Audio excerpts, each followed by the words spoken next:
It's a live video. Let me turn off a couple fans while we get started. So, all right, Lou, why are you so slow? Oh, so slow. Hey, all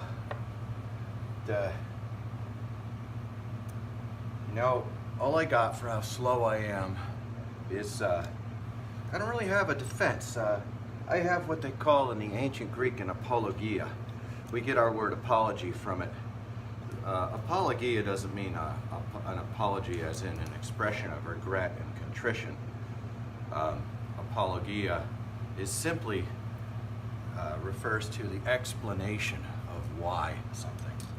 Well, some of you guys might know that I have been farting around with trying to put wheel wells in a board for many months, and this particular customer has been exceedingly gracious toward me as I have endeavored to do a good job at putting in wheel wells on a Panhead 9-inch Bulldog graphic.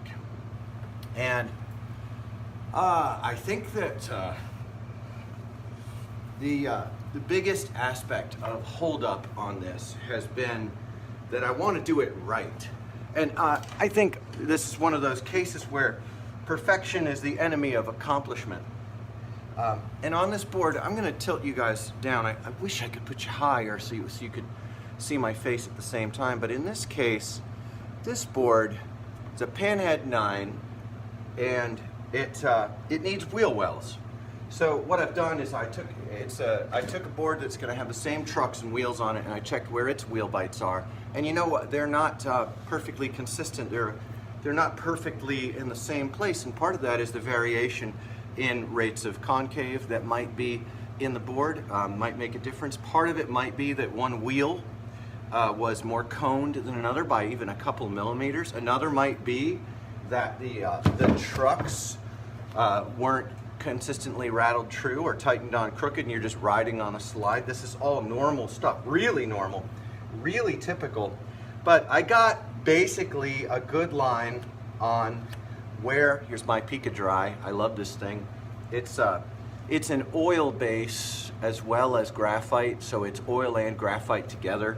And I'm real stoked to have a German woodworking tool in the shop after all these years of Harbor Freight. I love Harbor Freight. I think Harbor Freight is great for accessibility to the craft. I'm putting some parallels on these wheels here so that I can grid my wheel well spots, because I was trying to build a universal jig. I had conceived of and begun to build a universal jig.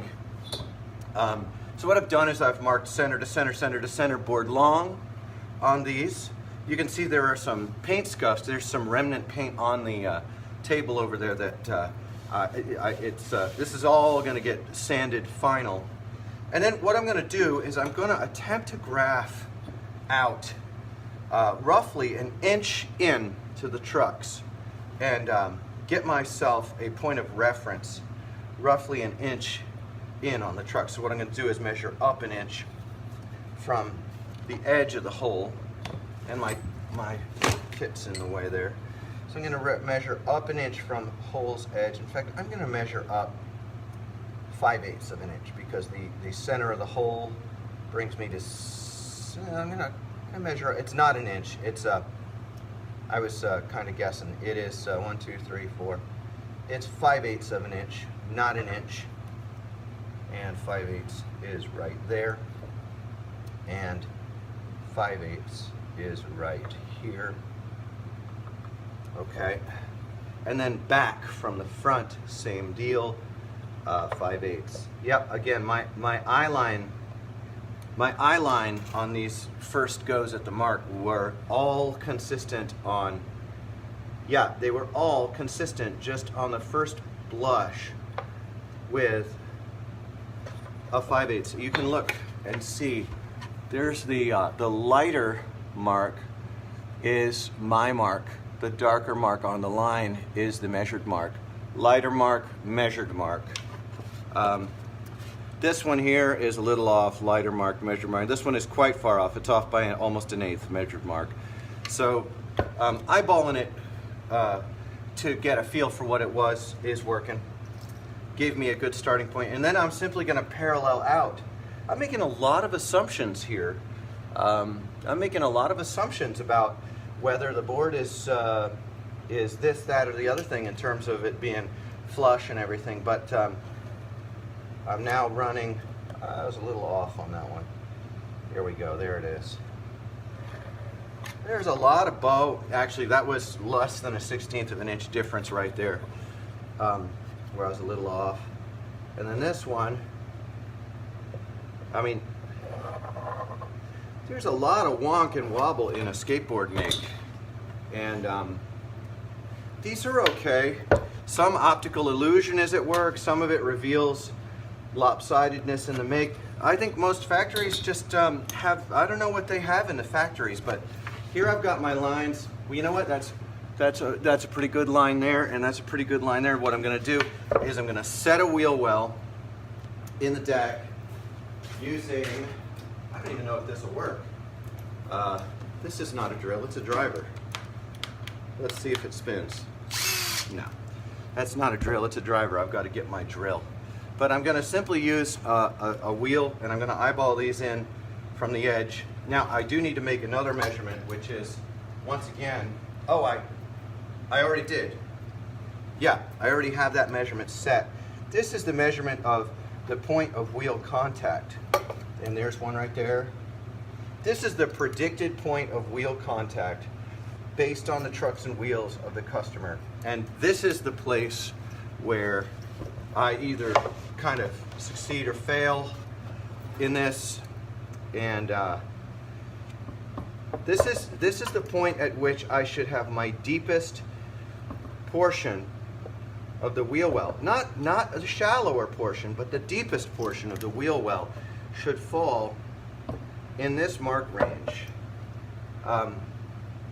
And that's a big ask. Oh, what I do like about this is they're all uniformly spaced in from the edge of the board. I like that a lot. That tells me that the make was relatively plumb and square, and I'm happy about that. But now for the things to go cattywampus in the execution of the wheel wells, because I can just think better when I'm talking to you guys without. So now is when things. I'm going to pull a chair over so we can see each other. Now, you know, I've got. I guess a chair didn't work. I'd have to sit on the floor. Yeah, some trucks tow in, some come down more directly. That has to do with the length of your kingpin. But I know the model of trucks is independent trucks, and both 169 and 159s usually hit just about the same spot. And on this deck now, what I'm going to do is I'm going to simply lay in a simple woodworking drum. I'm going to lay that drum in right there. I'm going to measure in a consistent distance that covers this with enough depth. But I'll tell you what I'd like to do is one day, and I really want to build some jigs and things. I tried that, and I couldn't balance out building jigs with living my life. And like, that's one of the problems of procurement and systems development. You know, like you don't appreciate the cost of just a simple wheel well until you have to machine or create a consistent wheel well maker. So I'm going to simply put these wheel wells in right angle straight into here. I'm going to bring them in and flush them in about this far each. I'm going to do a caliper measurement on that right now. I know my target spot. I want that target spot to be 2 plies deeper than the, there we go. I want that target impact spot to be 2 plies or maybe 3 deeper than the surface. But I want my total takeaway to only be 3 plies. I want to leave 4 full plies on the edge. I don't want to, I mean, many wheel wells, I have some sitting around, but I didn't bring any over here. I've got some work sitting around that's got only 2 plies at the edge, and I am uncomfortable with digging away that much material. So these wheel wells could be aesthetically less pleasing than some of the more machined wheel wells. But you guys know I've had a big problem with wheel wells because you can see the scuff mark of where the wheels hit, and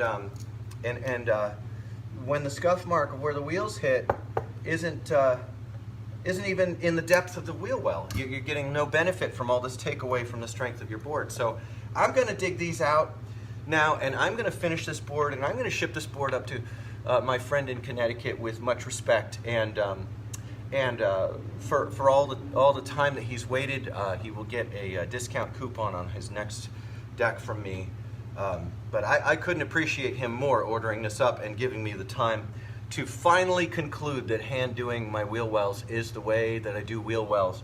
I'm going to just put an option on the site with a simple upcharge for wheel wells, but they're all going to be hand done, and they are not going to be they're not going to be the same as the factory wheel welling that you get that looks so probably, well let's see, maybe these will look really good. Let's just see. But anyway, friends, this is a maker's moment from inside the shop here. This morning I also did another thing. I put this back on. I'm over it. I'm finally wearing my hip sack again, and it is the most handy dandy. You know, this is like an old school hip sack from the 80s. This is how we used to wear them. We put them right here, you know, and when we skated, they didn't pound around too much or anything, and so I'm wearing that. I'm still, of course, wearing like, you know, multi-tool, beautiful knife here, and a sheath knife in my pocket, and a huge 15-pound handcrafted wallet. Still got stuff clipped to me. Adulting has really hit me hard. So, but it's nice that I can pull almost all that stuff out, put it in the hip sack, hang it when I go to skate. But yeah, it's not a fanny pack. You know, those are bigger. This is one of the old school. I don't remember what brand this was before I put my own set of patches on it. I got a Smelly Curb patch, Fickle Bullet patch, and a Stay Lame patch. Goes with one of my favorite tattoos, one of my worst tattoos. My friend Miles Keller got me that in Atlanta, Georgia, where there are very loose health codes on tattoo shops. I learned by experience. He says it's a fanny pack. This is different construction from what came to be called the fanny pack. It doesn't have the right angling that the fanny packs have. The fanny packs run this right angle game, and you can call it a fanny pack. I don't care. I don't have a dog in the fight over whether you call my old school 1980s hip sack a fanny pack. What I do know is that I love skateboarders. I love skateboarding. I am grateful for my dear friend Sean in Connecticut that he has allowed me the time to come to the painful conclusion that I'll have to hand do wheel wells. I know that if I offer wheel wells again, that I will offer them, I don't know, let's see how this goes. If you guys tune in later on, see how this goes. I'm gonna lay these wheel wells in. First I'm gonna go 1 ply deep, then I'm gonna angle 2 plies deep, and then I'm gonna angle 3 plies deep out to the point of depth. 3 plies deep is the deepest I wanna go on the point of depth. I'm gonna keep at least 4 plies on the outside. I think they will be different kinds of wheel wells, and they'll be hand done. And then this thing going into coating and going out with this big batch I've got here. I'm gonna photograph all these, and then I'm gonna release the photographs over the next little while, because I am cutting a brand new batch right away. I have a nice batch of lots of good custom work coming in. I couldn't be more grateful for all of you who so patiently bear with me while I work these orders through. Still have 5 boards going out to the UK to my friends there, and we'll unveil them. And my London trip, when I finish them. My conscience is constantly panged by the wait times that you guys endure, and I'm always so grateful for the patience. And if someone gets mad at me, I don't think they're unreasonable. I really don't. I understand that in the whole world it's been really normal to just be able to get what you want much more quickly. And I could be a better man. I could be quicker. I could. I've been navigating several dynamics over the past 5 or 6 years that have impacted my productivity, but it's going well. And so this is my apologia, my discourse upon why. I definitely am grateful for all of you. Special greetings today to Edward Pigeon, who has had massive and important brain surgery, and it went, I think it went really well, but he's in a time of recoup. And also love and respect to Never Was Skateboarding, and to the Welfare Line, Team Fat, Colin Weir, one of my newest riders. Guys, go friend up Colin Weir so you can see all his skating. Chad Crawford, a very, very special friend for many years, became our rider this year. And Bryce Miller. Bryce, just a Chihuahua werewolf rat bat man out there, and so happy, so grateful for the work of Jason Wren, my friend and our rep in the Austin area, and working up a 10-pack for Austin. So looking forward. Okay, I gotta get back to this. Okay, I'm a day late and $1 short. Love you guys, and you know what? As usual, hi Mom, I love you.